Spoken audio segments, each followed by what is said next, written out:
players to the game of the new world order. Don't be caught unaware when the heads start rolling. No, it couldn't happen here. I know it wouldn't happen here. But I will not submit to authority of man. I'm alive, I'm awake. This is more than I can take. If you had an open door, would you kill a little more? Listen to the cries of the dead in the wake of the Sudan. Is there no one out there? I see blood in the sands of despair in Africa. Listen to the sound of applause in a chamber full of men selling out their people as they plan their assault on the heart of America. No, it couldn't happen here. I know it never happened here. I will not submit to authority of man. I'm alive, I'm awake. This is more than I can take. And good evening. Welcome, everybody, to another edition of Double Cross Radio. This is Chuck Horton along with Drew Lamb, and we have a special guest, Greg Askins, going to join us tonight from the state of Jefferson or the Jefferson Republic, whichever way you'll have it. I'll take it both ways. Yeah. Either way would be better than the status quo. That's right. And we're going to join you for a special hour all about Ebola tonight. So if you think you know something or you have some questions or whatever, log into the chat and be asking questions, because I don't think we have phones tonight, but we'll be trying to answer any questions we get in chat. Know that we are not experts in this, but we do know what we know, and if we can answer it, we'll answer it, okay? So, Greg, welcome back to Double Cross Radio. Thank you. And Drew, it's nice, as always, to have you here alongside us. Thank you very much. I am proud to announce that I do not have Ebola. Woo! Yeah, just Neither. don't sneeze on air, or they're going to be sending after you, because if anybody with any just questionable symptoms can just be picked up now. Even joking about it. A guy on an airplane joked about it and got taken off by guys in blue suits. Oh, man. Well, the chemtrails were heavy this morning. I Heavy. was having some really bad allergies. Mega. It wasn't Ebola, I promise. Yeah, well, that's kind of what it's coming to. Let's start the show off. I'm going to just kind of read a real quick timeline of our first fatality in the United States. It wasn't really an American. It's a man who traveled here to die. Thank you, Mr. Duncan. September 19th, after coming in direct contact with the person who had Ebola, this was a pregnant woman that he had assisted getting into a taxi. And this is a few days prior to him doing that. He had to do this a few days prior to where he got on a plane in Liberia. But he lied on a question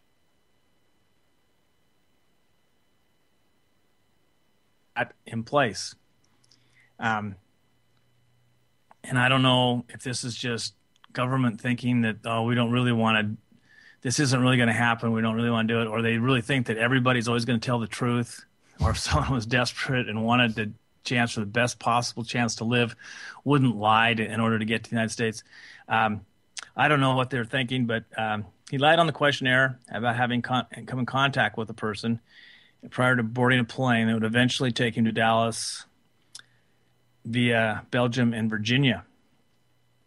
And so that's a long flight. He started on the 19th. He got here on the 20th, even though he was flying with the sun. But he arrived on the 20th, the very same day that the CDC was holding a press conference stating that it was highly improbable that Ebola would ever come to America. I think that's just, that in itself is kind of, it's very funny, ironic, I guess. 4 days later, he began to show some symptoms of Ebola. Now, what they've told us is this has about a 21-day incubation period before you show signs of illness. So that means that he probably assisted this lady into the taxi first couple days of September, around the 3rd of September, 3rd or 4th, somewhere in there. Right. And so he probably figured out she had Ebola. He was probably going to get it. I mean, because these people aren't stupid. They've seen a lot of people die, and that's how they die. They come in, they have physical contact with somebody that has it, and they're on a short list of, the next people to die. So he began to show some of the symptoms, and he got transportation to go to the emergency room of hospital. Now, I don't know how. I spent about an hour trying to find out how he got there on that first visit, whether he took a bus or a taxi, or the people he was staying with took him, or he walked. I have no idea how he got there, but he showed up at the emergency room of the hospital on September 25th, and he had fever, abdominal pain, which are two of the symptoms, and he had to fill out a questionnaire about where he is, because he was not an American, where he was from, because they are trying to keep track of diseases. And he told them that he was there. He had come from Liberia in Africa. Now, I don't know. I mean, the CDC had just had this statement a few days prior to that it was almost impossible that someone with Ebola would come to America. So I'm sure they were not on alert, because they had just been told by the people that have been put in charge of protecting our public health, that there wasn't any chance of that happening. So they gave him some antibiotics, which are useless in treating viral infections. Exactly. If they do anything, they have a slight negative impact, because they destroy your bacteria, their helpful bacteria in your digestive tract, which supplies nutrition that helps your immune system function properly. So it's probably, it'd be better to do nothing than to give him antibiotics. But they just sent him home. Now, he continued to get worse, and he was sweating all over the sheets in the home, and they had towels. They're trying to keep him comfortable. He started to throw up, and they said, "Hey, this is getting too far." So the family calls for an ambulance. He goes downstairs to get in the ambulance. He throws up again outside the apartment building, and they take him to the hospital, where he's admitted. And then 2 days later, on September 30th, the tests for Ebola come back positive. Now, in the interim, we see pictures that came on the news of people pressure washing the sidewalk where he had thrown up, and washing all that stuff down into a storm sewer. Well, who knows what it'll infect, or if it's still active or not. I mean, I don't know very much about it. I tried to find out if it could live in a water environment. I don't see why it couldn't, but it might not. Depends on temperature and humidity. So that in alone was not a good way to dispose of it or get rid of it. The people that drove the person that drove the ambulance was not informed for a couple of days, until actually he didn't find out about it from the hospital. He found out about it on the news when it was confirmed that the guy had tested for Ebola. He says, "Hey, that's the guy I took to the hospital." And he had taken several other people for rides to the hospital in his ambulance, including a homeless man that took them until October 5th to track down. But at least they're working on it. I have to give them some credit. I mean, they're trying to find this guy. They're trying to contain all these vectors. But I think it's already, if any people were infected, I think that the vector's already out of control. They didn't do a very good job at the beginning. And they're not enforcing the protocol. And there's over 100 people that have some kind of contact. I don't know this. Who knows what's going on? It's way higher than 100. Yeah, October 2nd, members of the family with whom he was staying are confined to their home under armed guard. They had tried to leave because they're hungry. They didn't have enough food to be in confinement and no one thought to bring them some food or something. I mean, it's like everybody's got a couple months worth of food in their house, Then they informed them, or they gave them no information about what to do with all the contaminated stuff in their apartment. They had sheets, bed sheets, bed linens, towels, thrown up in there. What do they do with it? You don't want to take it out and wash it necessarily, but you should put it somewhere and separate it from everybody else so it's just nobody comes in contact with it. But they didn't tell them any of that stuff. I think they finally found out by calling into talk shows. People would give them advice about what to do. This is just unbelievable. That's a little bit of anarchy there for you, though. They said that on October 3rd, they said they were monitoring the health of nearly 50 people. But by now, this is on the 9th today. It's grown to 100 people. It said none of them have shown symptoms on October 3rd. But now anybody that comes down with a cold or a fever is going to be showing symptoms, and they'll be rushed in the hospital. And some of them are going to be false alarms, probably most of them. Wow. But I would say 4 or 5 of them are going to be a real thing eventually. October 7th, by the way, on the I think it was on Monday morning, we saw a report that Mr. Duncan had died, and this was premature. It was published. It was actually, I tracked that down. It was first published in an Israeli news source. They had published that he had passed away, and I don't know what was up with that, but it was wrong. He did die yesterday morning, and so they jumped the gun by about 3 or 4 days, but. They continue just to downgrade his condition every day, and it's just a very, very ugly way to die. And so that was the timeline for that. But Drew and Greg, let's let you guys just kind of discuss all the different bunglings that they went on this. Well, the worst part of this is how everything was handled at the apartment complex where Duncan lived. Yep. And so you've got the Ebola vomit out on the sidewalk and out on the parking lot, and I believe it was there for like 4 days before the maintenance guys were sent over with their pressure washer to spatter it around everywhere. So think about that. So you've got people walking around, and maybe they're not walking through it, but they're going to walk through the spatter. And you've got pets, dogs, cats undoubtedly roaming around, and dogs are going to get into that. And it's my understanding that dogs can carry this. I believe it. As can bats, cockroaches, Rats. pretty much anything that it's going to stick to is going to be a vector or anything. That's a mammal. Yeah. Yeah, and I think that dogs are a better host than humans. They have a higher body temperature. Well, human beings just aren't very good hosts for Ebola. Ebola kills them too quickly, and so this Ebola, if it adapts, it's going to adapt in such a way that it doesn't kill its host as quickly, and so then we'll see it spread even faster, right? Yep. If you think about that, so if it's I've heard that it's adapting about 300 times between each infection. Between that each was person. one. I don't know. I If looked that up today too. That's an estimation. It's possible. Yeah. It may not be quite that many, but But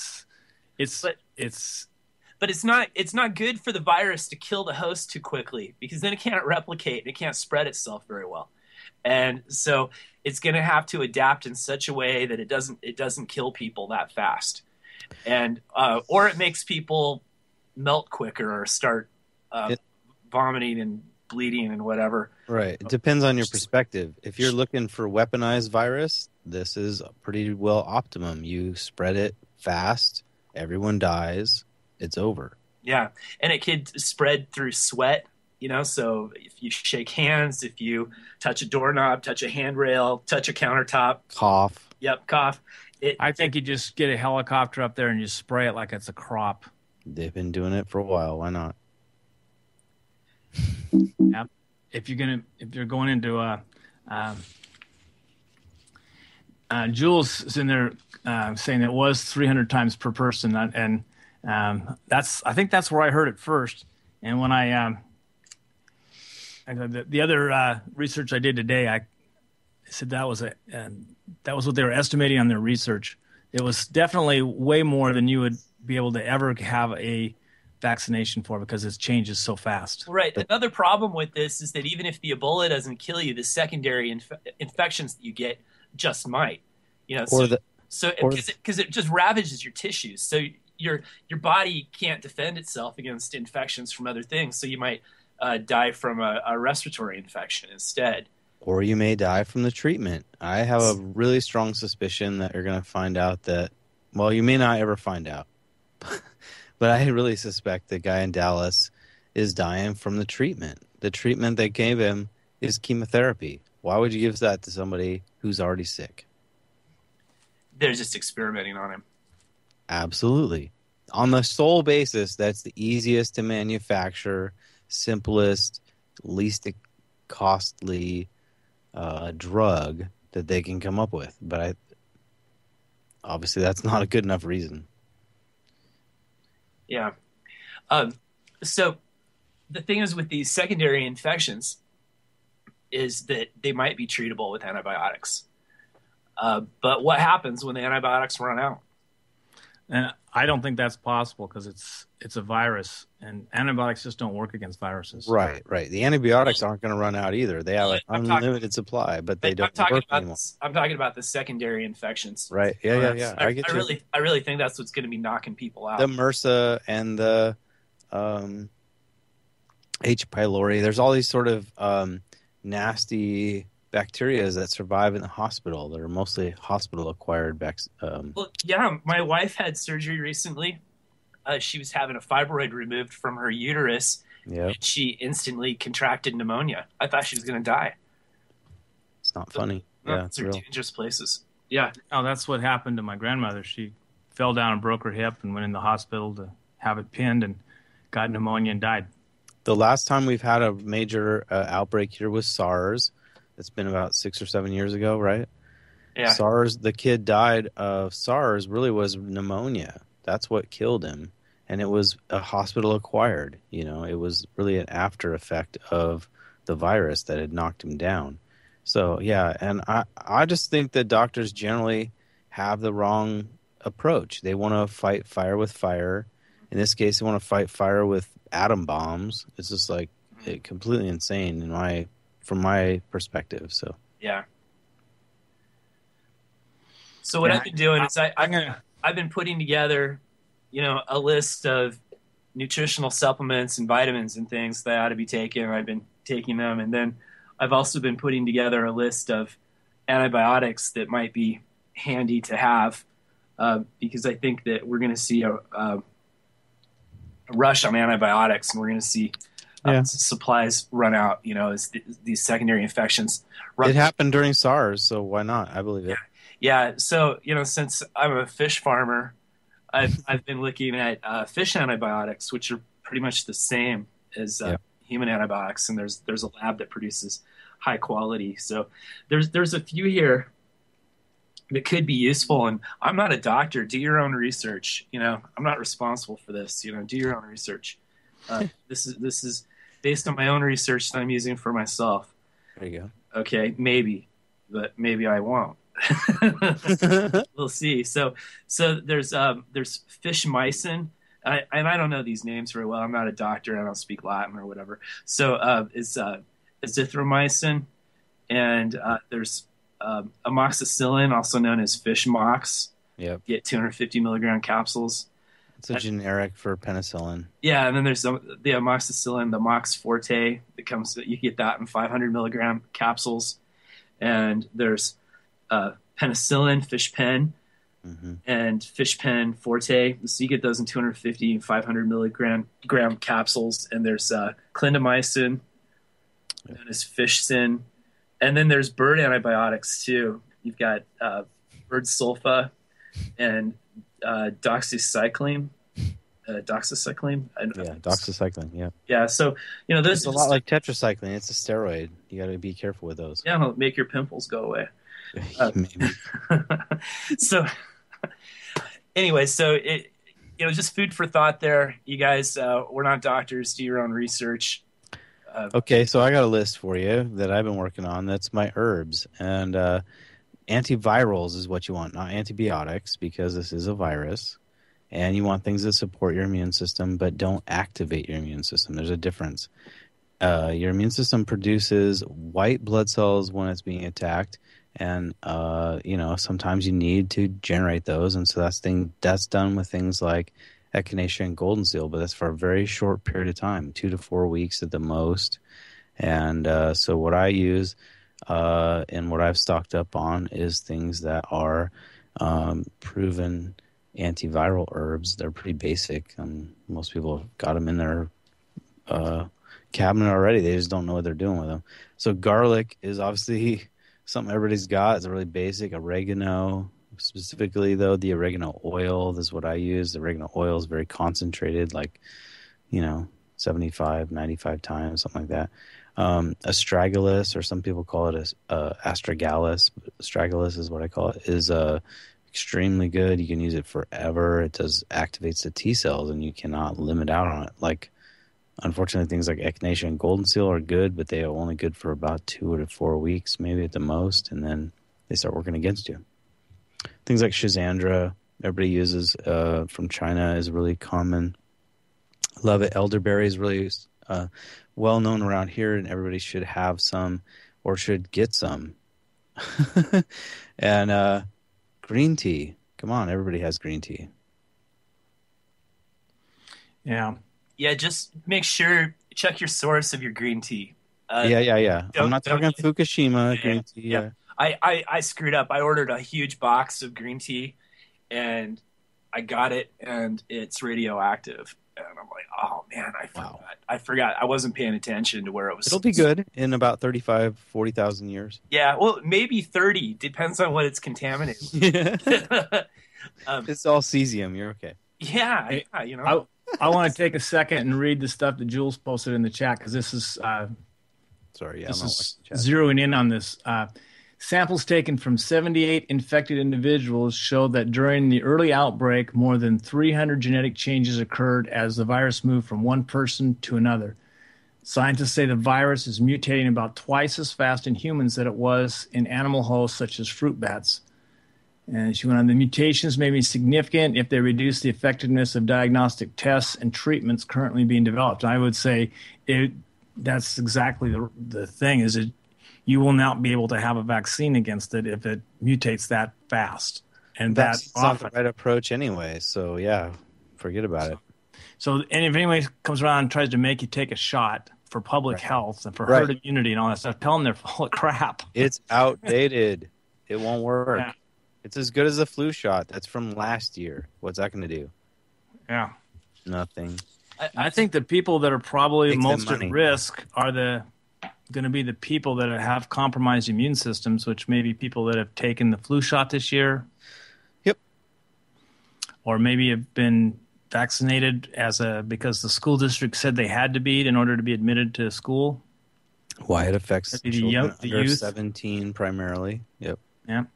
And so adolescents maybe that are getting the HPV shot, although I can't imagine anybody still giving that. They're still doing it. They're talking about making it required in a lot of areas. That is just unbelievable. The worst is the combinations. 1 or 2 here and there, but 33 at a time is absurd, and that's what's going on. Yeah. So I'd like to make a recommendation to people to take better care of themselves and to not spread this to others. I mean, people really need to accept responsibility for themselves. And don't look to the government to solve this. So that, for one, you're more likely to catch one of these secondary infections in the hospital, like we said. So you don't want to be in the hospital.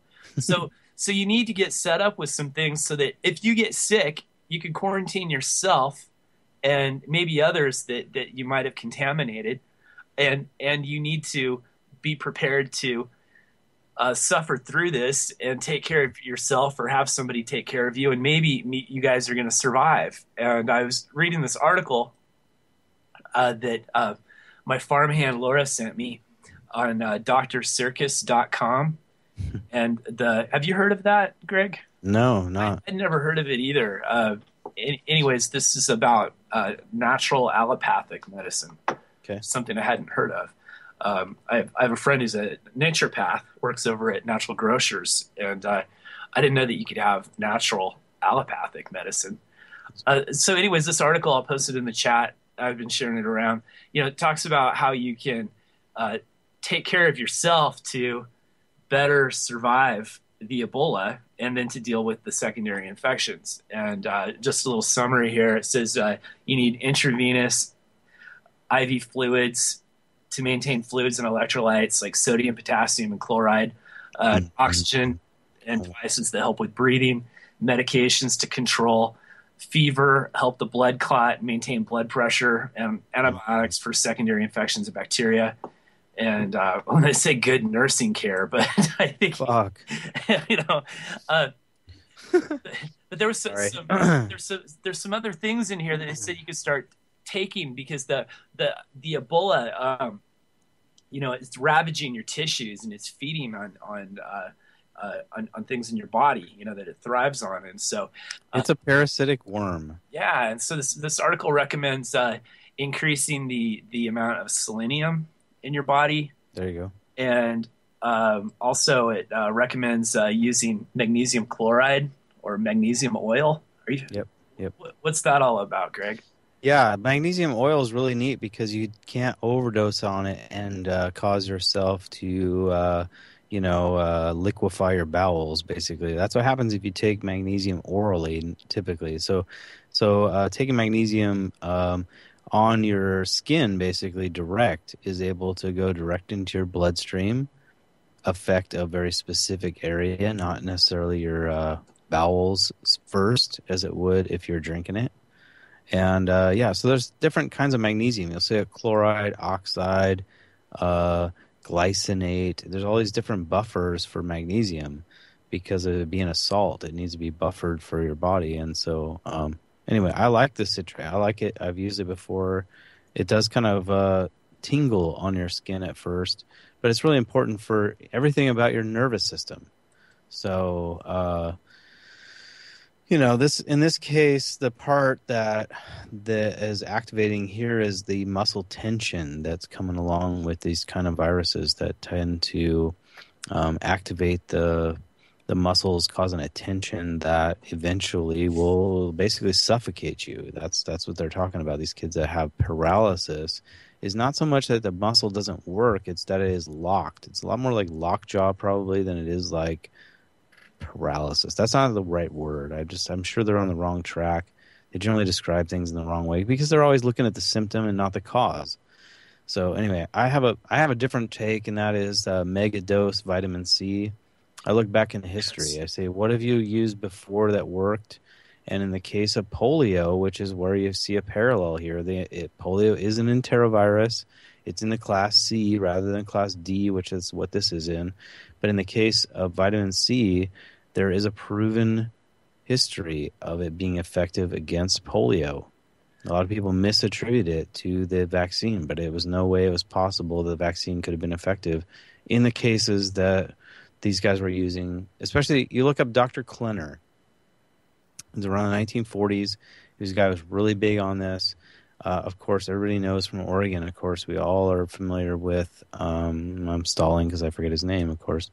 But there was a pair of researchers. Linus Pauling, thank you. I was going to get it. Pauling Institute, of course, is named for them. Linus Pauling uses mega doses of vitamin C. Anybody who reads Natural News is going to hear about intravenous vitamin C and its difficulty in obtaining it. But pharmacists don't make it. They don't have it. They don't know about it. You're going to get a lot of funny looks when you ask for it. But so, according to this article,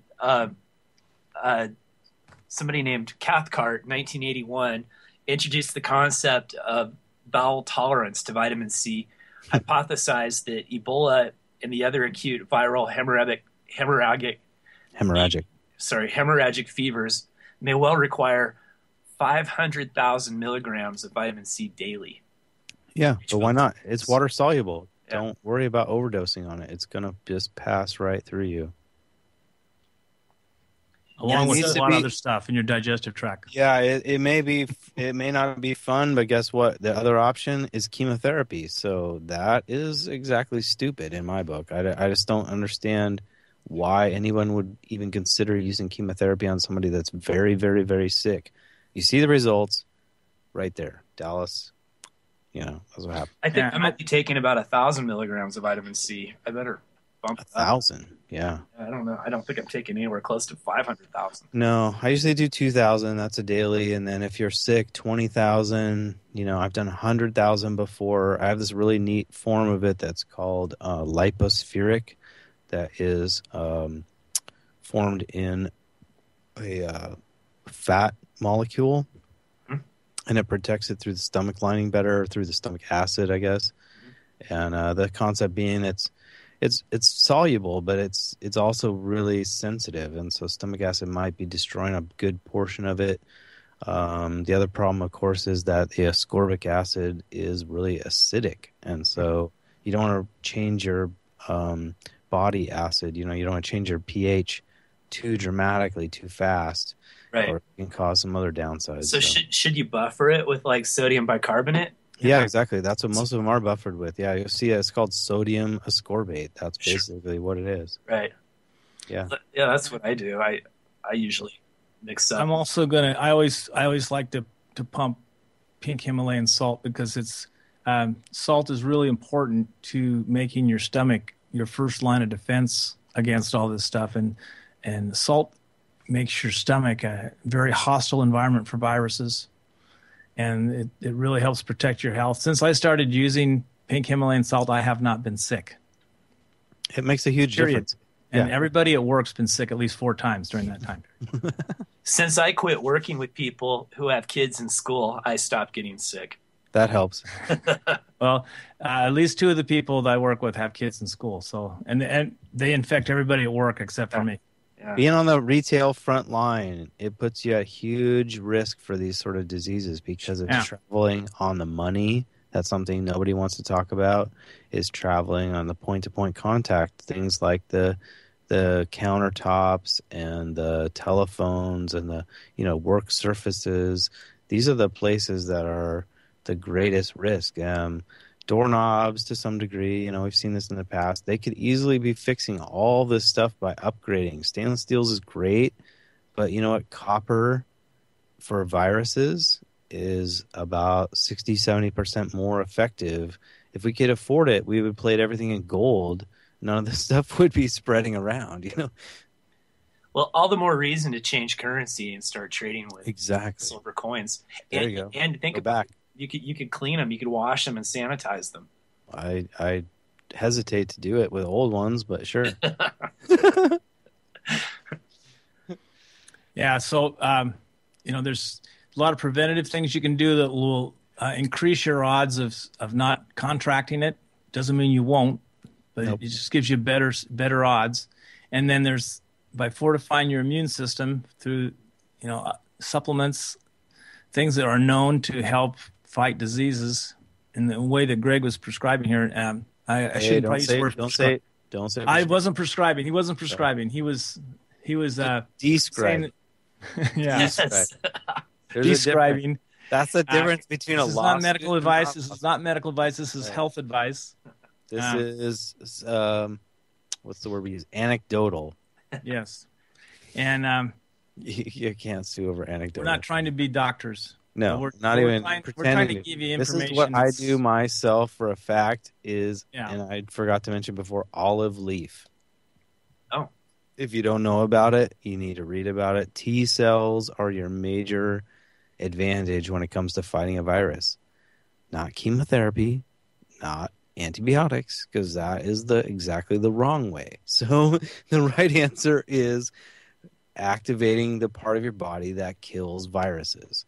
And the only part in your body that's designed to fight a virus is a T cell, not the white blood cells. They can only fight your basic kind of colds and bacterias. Viruses are more complex. They lodge themselves into the intestinal tract. So you got to go back this a whole different way. Greg, what do you think of colloidal silver? Love it, but in with moderation. I mean, you don't abuse it. You don't turn purple. Yeah. I mean, I love the quote. I use it at least once a week of the blue man who they brought out on the Good Morning America and the Today Show. And he said, look, I'd rather be blue than have all this other stuff that he had. He had like fibromyalgia and the typical kind of things that are non-diseases. They're Yeah, just see, a that description real- of symptoms. I don't know. Yeah. And that shouldn't happen if you're taking normal dosages. Well, that's it. He admitted that he overdid it because he didn't know. He was ignorant, and the only reason he was ignorant is because there was no medical information available about it because they refused to study it. My biggest problem with doctors, I love doctors. If I got my arm cut off, I would be there in a second to get it reattached. But the fact is, if they're not willing to be open-minded to accept there are other things out there that they don't understand, they don't know, then they are just as closed-minded and ignorant as the other buttheads out there that think that, whatever is going to, maybe the aliens are going to heal them or whatever. But it doesn't matter. If it's all based on belief, that's not science. Deep down, I'm a scientist. I got to believe that the evidence tells us what's going on. And if you ignore evidence, you're not a scientist, and you can't be a doctor. And I think part of that is they're kind of brainwashed in their medical schools that everything except allopathic medicine is, snake oil salesman and things. If it's not like verifiable in a lab test, and I don't buy that. I don't think the lab is complex enough. It doesn't take into enough variables. Our human body is way more complex than the couple of tests they look at when they go just, enzyme here and that and this and that thing. That's not telling you enough. Yes, and it couldn't ever possibly happen that people would fake the lab tests so they could get things approved for use that don't work. Absolutely. That wouldn't ever happen, would it? I love your sarcasm. I mean, it happens so much. That's the biggest problem with all this is it's profit driven. Our health system is never going to be successful as long as it's solely based on profit. I've heard this. I don't know how well to verify it, so don't quote it as fact or anything. But the theory is that the Chinese system is reversed in that they're paid on the days you don't come to them. Like the doctors are incentivized that you are not going to come back to the doctor's office for whatever reason. Maybe they scare you. Maybe you're just like, big needles, I don't want to go back. But maybe it's because you're just healthy and you don't need to go back. But the fact is, we got to change the incentive from stringing you along with your symptoms forever or fix the problem. Yeah. Now I'm gonna change subject. Just like Greg started to talk about this a little bit earlier, and I think a lot of people may have been confused because we were talking about Ebola, and then suddenly we were talking about enteroviruses. But I became aware of this just recently. Enteroviruses are actually killing more people right now in the United States than Ebola has. It's I think it's about 10 to 1. Yep. And it is literally in our state versus Ebola, which is 3,000 miles from our state. There's, I think you posted a story, which I shared onto our page today, that there are 7 cases of enterovirus in the state of Oregon. 4 that they admit to, but yeah. Yeah, there's 3 others that seem like they probably are. And I did a lot of research on this morning. It's one of the reasons why I kind of got distracted. This is really interesting. This particular strain of this enterovirus was first identified in California in 1962. Right. It's they call it a non-polio enterovirus. Polio being another kind of enterovirus. Right. Enterovirus C. Yeah. There's many different. There's A, B, C, and D.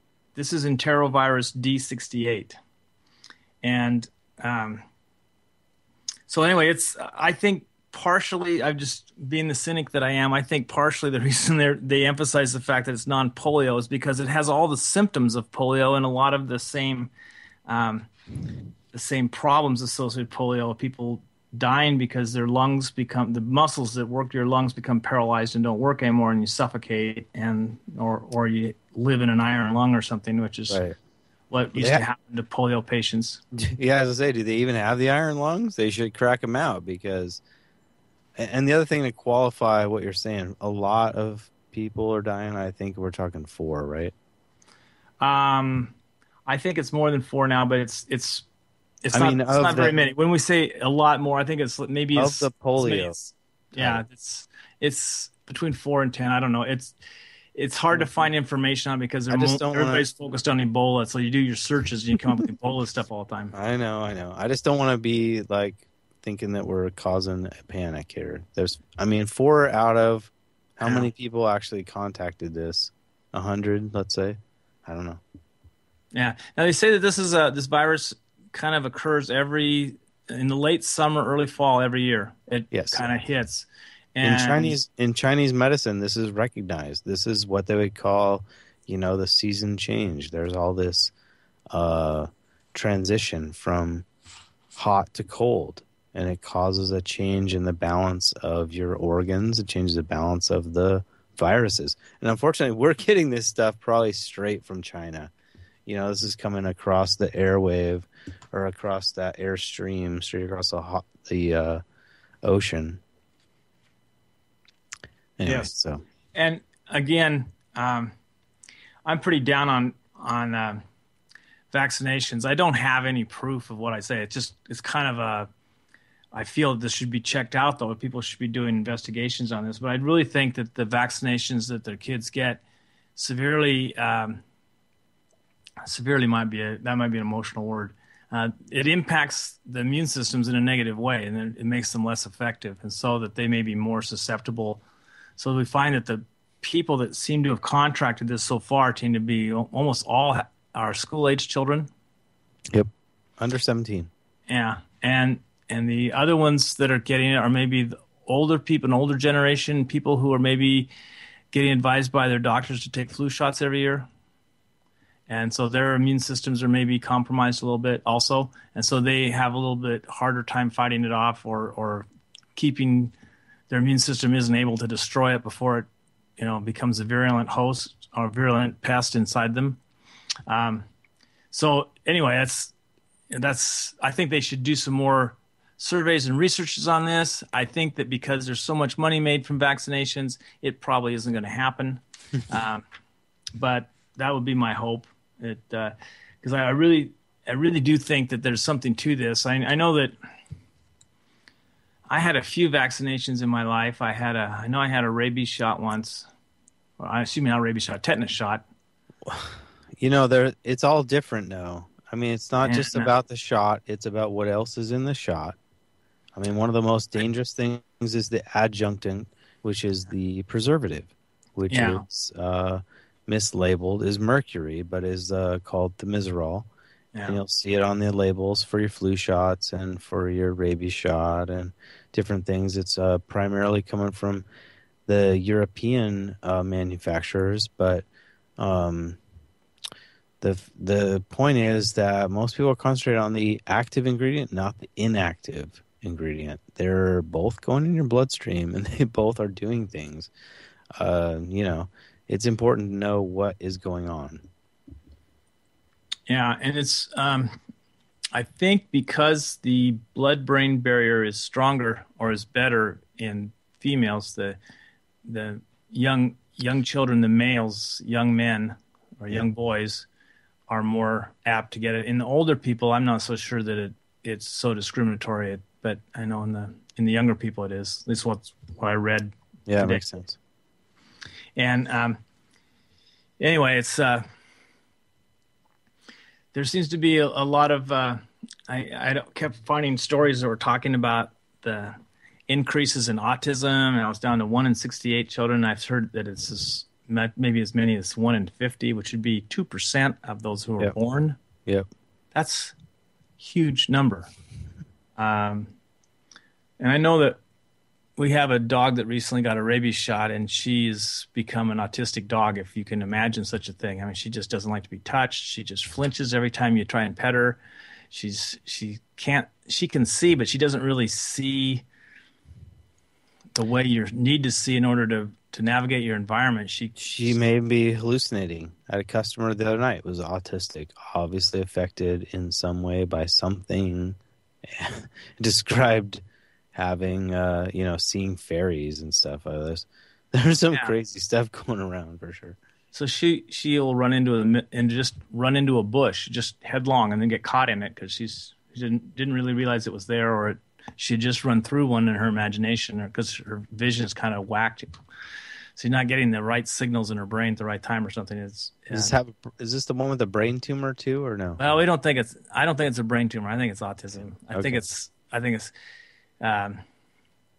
my wife thinks it's a brain tumor, but she's so young. She's only a year. She's not even 2 years old. I don't see how it's possible. Yeah, and I'd have to see a picture. I'd have to see the tumor to believe that. But autism is happening on the cellular level.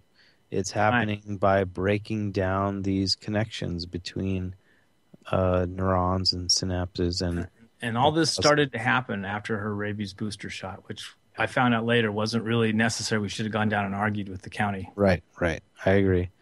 Yeah, I've never been buying into the rabies shots. Our dogs don't have them. Yeah. Yeah. Too bad. Anyway, by the way, I did find there is the death toll on this enterovirus D68 is 5 so far. 5 people confirmed dead. I did make that note today. Right on. So we have some definite health issues out there, and people's lives may be at risk, but we should probably put it in perspective. As to date, we've had 5 deaths from the enterovirus and 1 from Ebola. And there's some people who said before Ebola even erupted in this country that there was going to be some kind of false flag associated with it. That wasn't really Ebola. It was just a chemical attack on the person and they could have completed that with the treatments that they gave him in the hospital. Who knows? Anyway, well, we're not sure exactly how dangerous Ebola is going to be, I guess. I suspect that treatment is more dangerous than Ebola.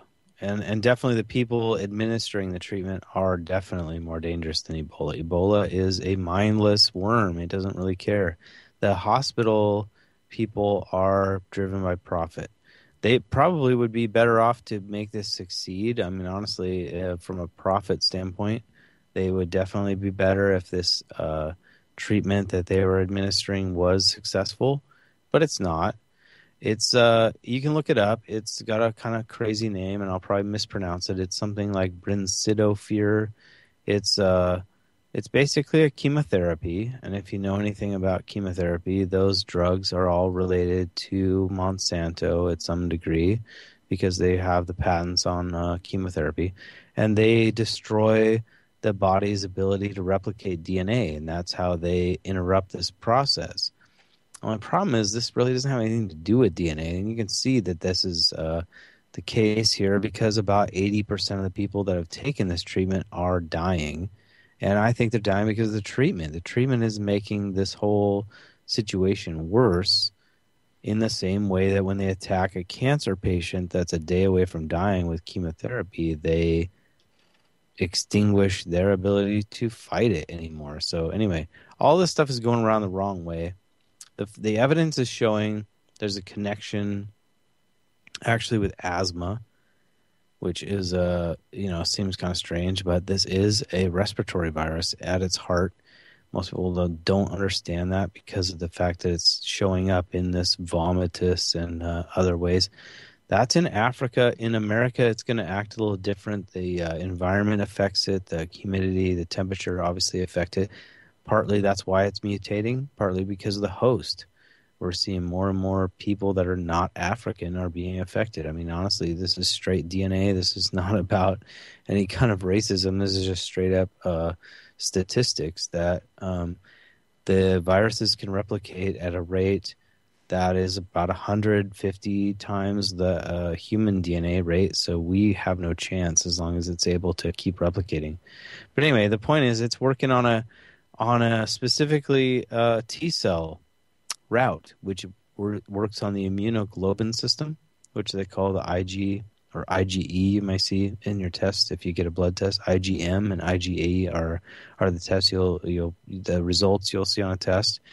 And the antibody here has to do with an allergic response. This has nothing to do with a typical viral response in the fact that it's like, they talk about it liquefying the organs. That's a symptom. That is happening.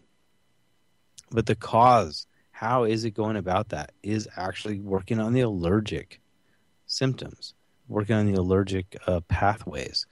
And so things like the T cells will modulate these reactions. And so Pau d'Arco, the olive leaf, like I said, are really, really good to help. I'm not so sure if this is going to help people or not either. But we've switched over to filtering our waters because we found that the chlorine in the water was affecting our digestion a little bit. I agree. And so by filtering out the chlorine and having pure water, we have a lot better digestion. And so I think that that's probably going to be something else that can be a minor help to your immune system is to get better absorption of nutrients because you're digesting your food better because you don't have chlorine down there killing all the bacteria. Exactly right. It doesn't hurt. There's other ways to do it besides filtering if you don't want to lose the minerals, because I do worry about losing too much mineral out of your water. Yeah, that's why I take the pink Himalayan salt. Right. Exactly. You can supplement it back in, and some people do that, but chlorine actually is a gas, so it evaporates. So if you just hold your water open, like just put a container in the refrigerator overnight. It doesn't take but maybe 12 to 24 hours for all the chlorine to dissipate out of the water. And then you won't lose the mineral. Because actually in Medford, not everywhere in the world, but in the Medford water district, we do have some of the best water, available in a municipal water system. I would agree with that. There's less than 50 parts per billion, or I think 50. They measure by millions. They'll get down there. In the water. They'll get down to the billions. It's in millions right now. But some of that stuff you want, it has to do with the source. Yeah. It has to do with how much do they alter it. Honestly, in our system, it's coming straight out of the aquifers of Crater Lake, and it is coming down in a tube where it has very little added to it except for chlorine. In some cities, it's kind of scary. They're taking their water right out of their sewer system in some cases. So, yeah.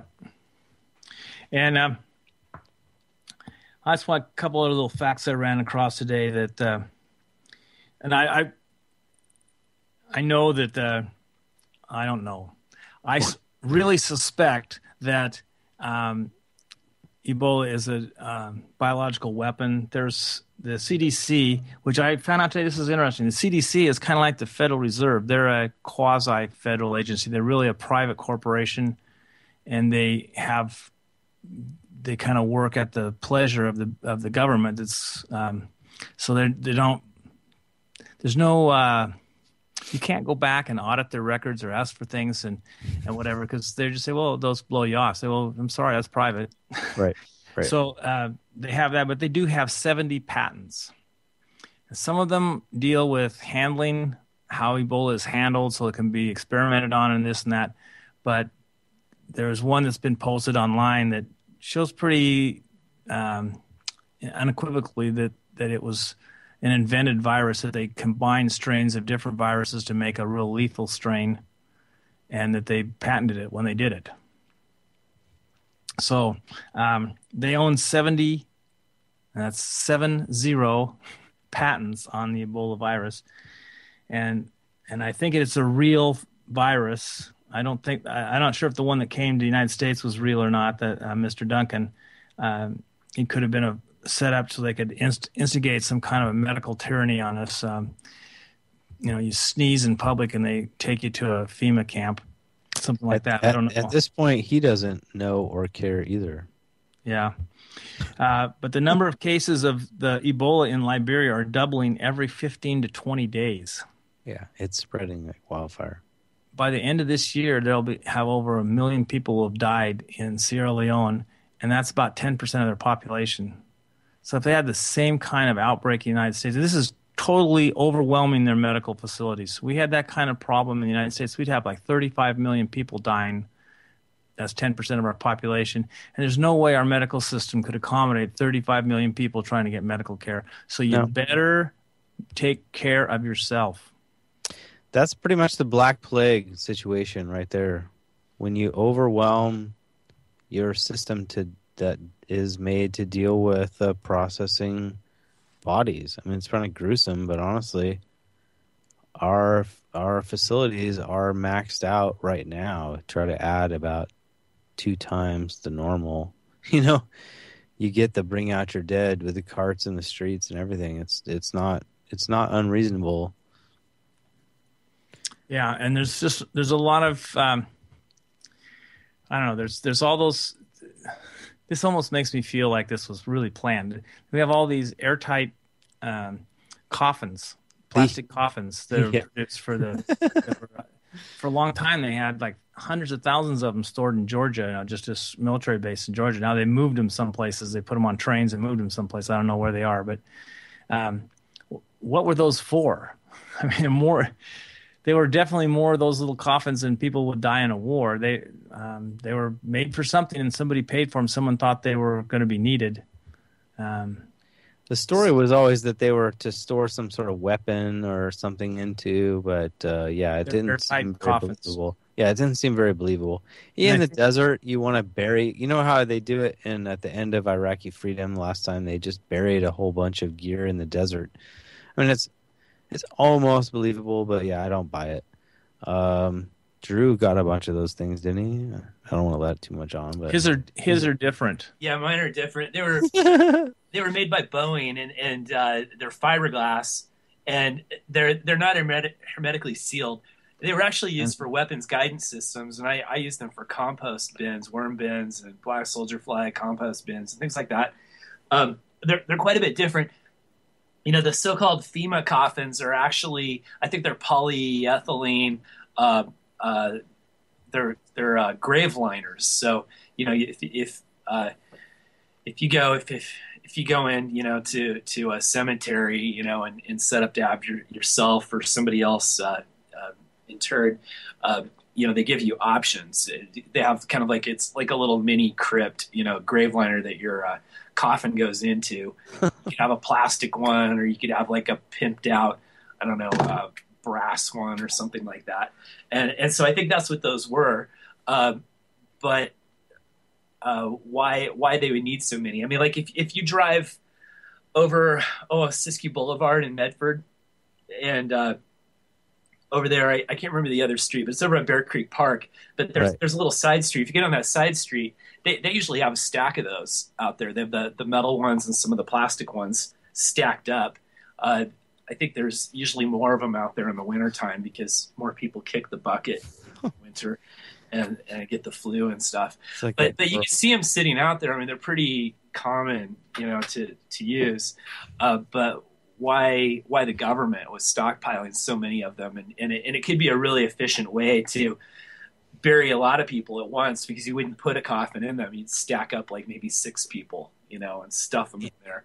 Well, plus, wouldn't you also contain any possible contamination a little bit more? Yeah, exactly. And so it might be a more efficient way to do it. You know, like the containers that I have, I mean, they were actually used by the military, and then they were sold at auction. They're a bit shorter. I mean, you could put quite a few Fed coats in those if you chop their legs off. Yeah, you'd have to chop them off at the knee. Yeah. But you could fit a lot. I mean, maybe you could fit like 10 in. They were kid size. Yeah. If you Oh God. Yeah. So anyway, we're nearing the end of the show tonight. This has been an awesome show. I hope that's, you know, this is one of those shows that I'm hoping that in the next year, this time it's just totally, it's irrelevant. That'd be nice. It's not going to be important anymore. And that would be my hope. But in the meantime, I think that, you know, if we just take a reasoned approach to this, a rational approach, that you're going to increase your odds of survival if this is the real thing. And so that's basically what you have to do. You're right. Hang in there. Look up Hopkins syndrome. Yeah, and if you live in the Medford area, go to the Health Food Mart in the Winco Shopping Center and check out what Greg has of things you can do to reinforce your immune system. Thanks, See you next week, everybody. Thanks for listening. Thank you.